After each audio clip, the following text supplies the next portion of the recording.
ఇల్లు కట్టుకోలేని వాళ్ళు, స్థలం ఉన్నా కూడా ఇల్లు కట్టుకోలేని వాళ్ళు, ఇల్లు కొనుక్కోలేని వాళ్ళు, వంశపారంపర్యంగా ఇళ్ళు వచ్చినా సరే అవి నష్టపోయిన వాళ్ళు, సొంత ఇళ్ళు ఉన్నా సరే ఆ ఇంట్లో ఉండలేక అద్దె ఇంట్లో ఉంటున్న వాళ్ళు, వీళ్ళందరూ కూడా ప్రధానంగా భవన దోషం వల్ల ఈ సమస్యలు ఎదుర్కొంటూ ఉంటారు.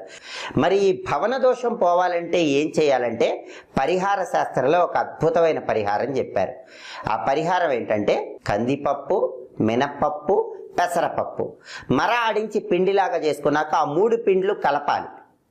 కలిపిన తర్వాత ఆ పిండ్ల మిశ్రమంలో నీళ్లు కలిపి 11 చిన్న చిన్న ఉండల్లాగా తయారు చేసుకోవాలి. ఆ 11 చిన్న చిన్న ఉండల మీద బెల్లం ముక్కలు ఉంచాలి. అలా బెల్లం ముక్కలు ఉంచిన తర్వాత ఆ 11 చిన్న చిన్న ఉండలు బుధవారం పూట గోవుకి ఆహారంగా తినిపించాలి.